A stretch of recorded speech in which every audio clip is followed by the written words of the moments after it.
This crew is supposed to take humans to a new planet to start a colony, and they find the perfect world. But as they land on the surface, they learn shocking truths about the place.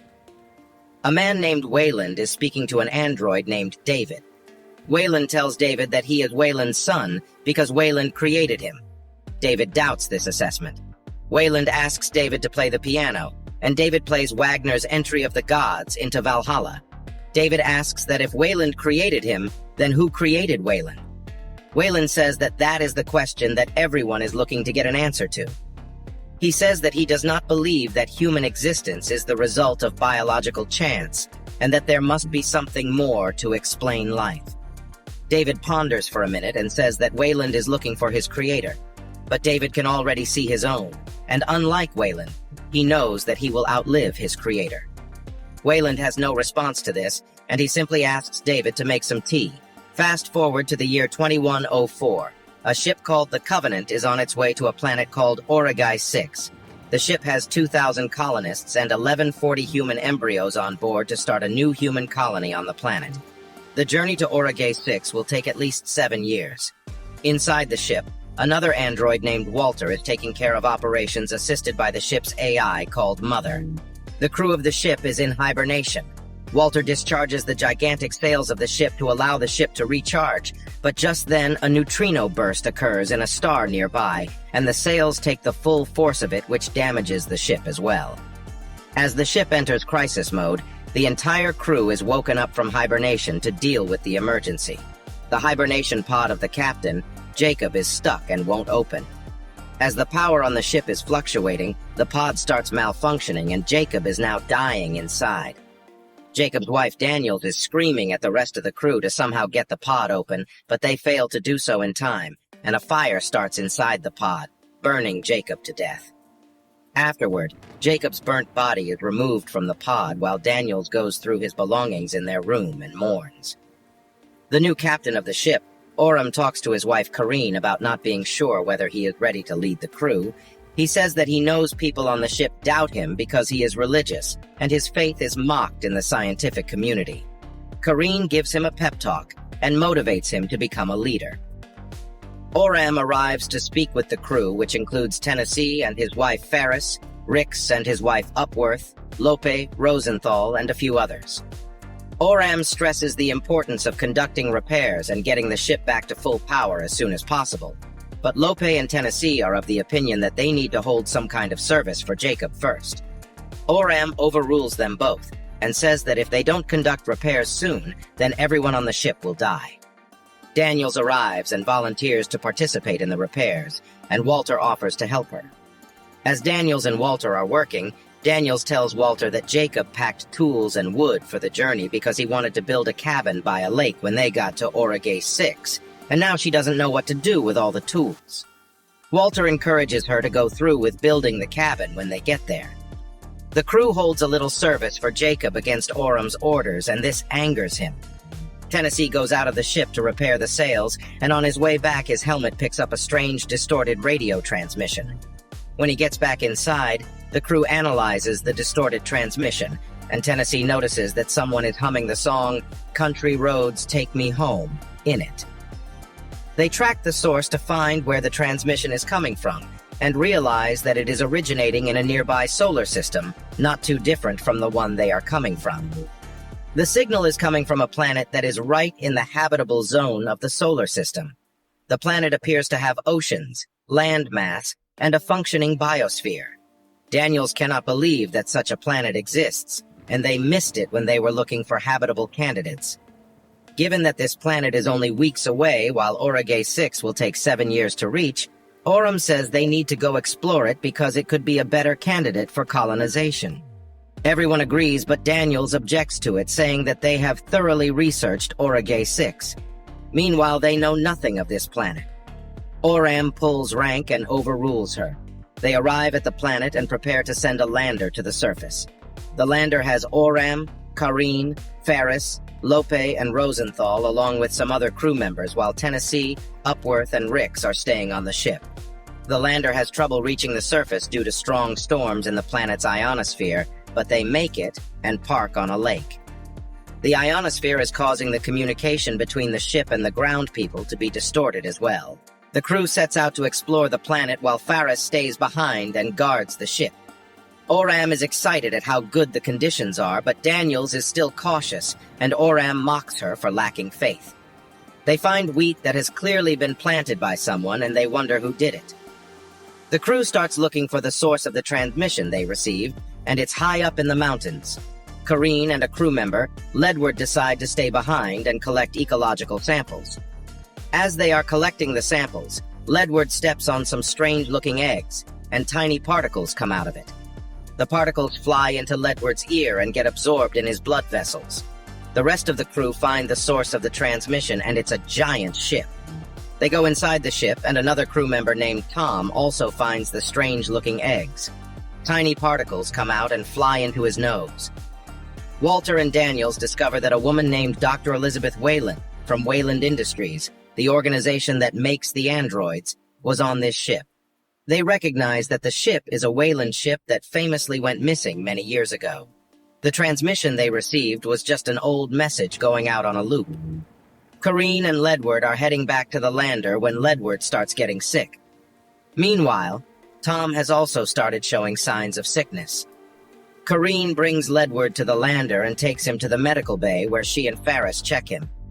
Faris notices a hole is tearing in Ledward's back and gets scared.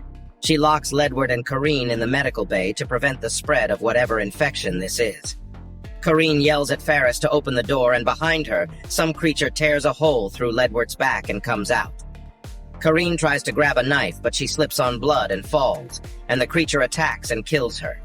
Meanwhile, Faris returns with a gun to shoot the creature, but she also clumsily slips on blood and falls. These are astronauts that have supposedly gone through rigorous physical training. Faris closes the medbay door and runs, but the creature breaks the glass and follows her. While trying to shoot the creature, Faris accidentally shoots the lander's fuel tanks, and the lander explodes while the creature escapes.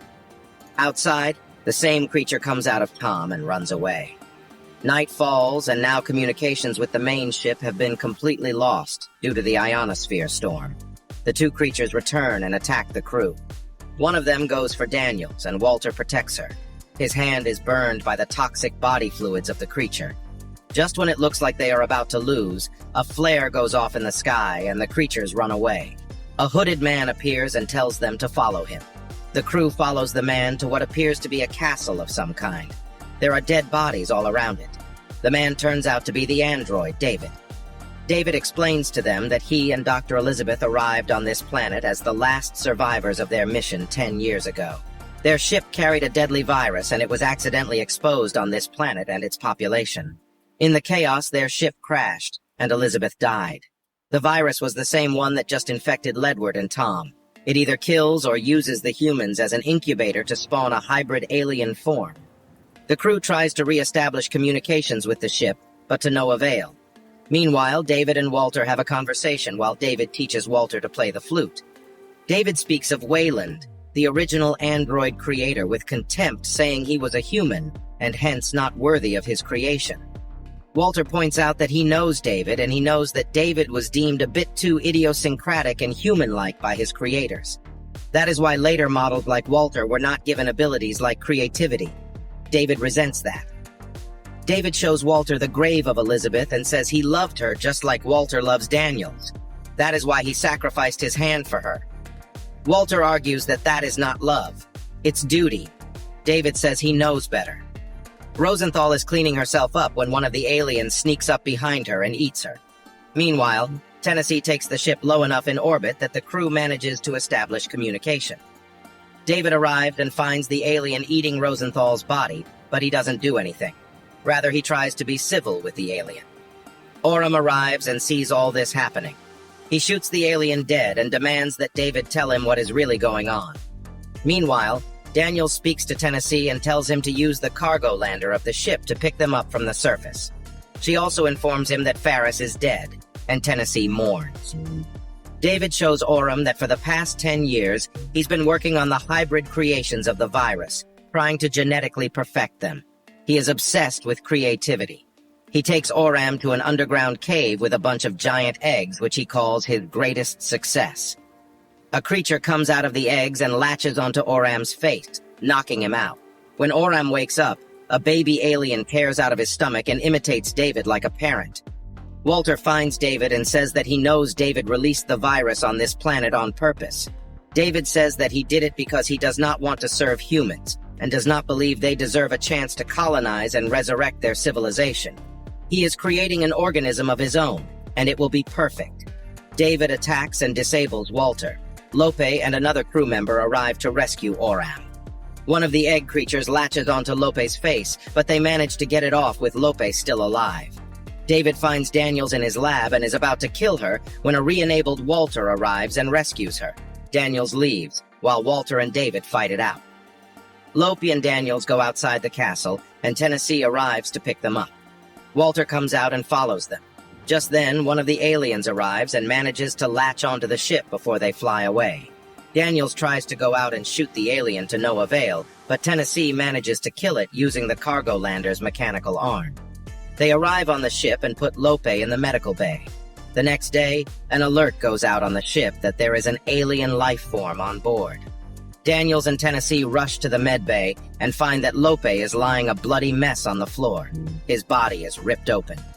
Upworth and Ricks are getting it on in the shower when the alien appears behind them with some tongue action of its own.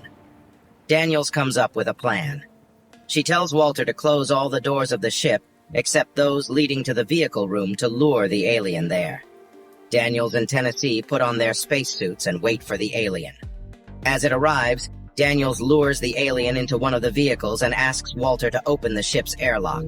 The vehicle slides out into space with the alien on it, but the alien jumps back inside. It looks like it's about to reach Daniels, but she gets out of the way at the last second, and the alien is impaled on the spikes of a second vehicle.